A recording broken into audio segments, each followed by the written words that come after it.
یعنی گناہوں کی معافی کا ذریعہ ہے، گناہ معاف ہونا۔ حدیث میں ہے کہ آپ نے فرمایا جس نے غسل کیا پھر جمعے کے لیے حاضر ہوا، پھر اس کے مقدر میں جتنی نفل نماز تھی پڑھی، یعنی مسجد میں آ کے مسجد کے نفل پڑھے ویسے پڑھے، پھر خاموشی سے خطبہ سنتا رہا حتیٰ کہ خطیب اپنے خطبے سے فارغ ہو گیا، پھر اس کے ساتھ نماز پڑھی، اس کے اس جمعے سے لے کر دوسرے جمعے تک کے گناہ بخش دیے جاتے ہیں، اور مزید 3 دنوں کے بھی۔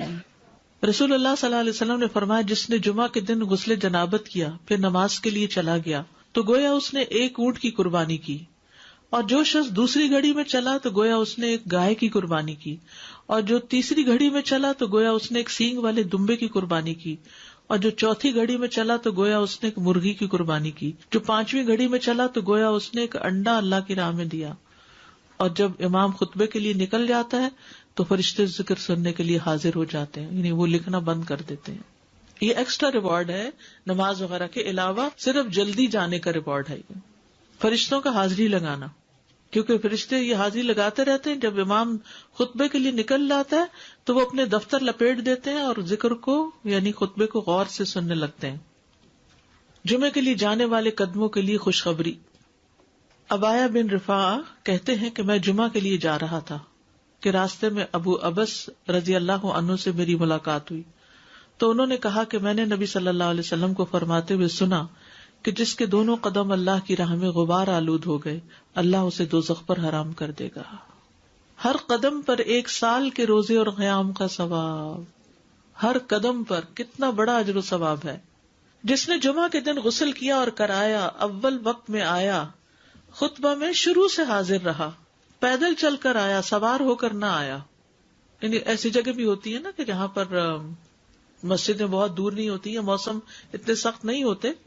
اب تو پارکنگ بھی کافی دور دور جمعے کے دن کرنی پڑتی ہے، تو وہ جو قدم چلے جا رہے ہیں نا اس پہ خوش ہو جایا کریں۔ امام سے قریب ہو کر توجہ سے خطبہ سنا، جلدی بھی پہنچ جائے تو ذرا دور گاڑی پارک کر لیں، اور خطبے کے دوران فضول حرکت نہ کی، اسے ہر قدم کے بدلے 1 سال کے عمل یعنی 1 سال کے روزے اور اس کے قیام کا ثواب ملے گا۔ یہ پرائرٹی ہے نا، اس کے اوپر کئی چیزیں اور چھوڑنی پڑتی تب آپ اس کو پورا کر پاتے ہیں، ورنہ تو آپ لیٹ ہو جاتے ہیں، کبھی رش میں پھنس جاتے ہیں، کبھی پارکنگ نہیں ملتی تو وہ 1 رکعت بھی نکل جاتی ہے، کبھی آپ دروازے سے باہر نماز پڑھ رہے ہوتے ہیں، یعنی کہ اجر کمانا ہے تو پھر وقت پر آنا ہے۔ جمعہ کے دن 5 کام کرنے والے کے لیے خوشخبری۔ جو آدمی ایک دن میں 5 امور پر عمل کرے گا اللہ اسے جنت والوں میں لکھ دے گا، اور وہ کیا ہے؟ مریض کی تیمارداری کرنا، جنازے میں شریک ہونا، دن کا روزہ رکھنا، جمعہ کے دن نماز کے لیے نکلنا، اور غلام آزاد کرنا۔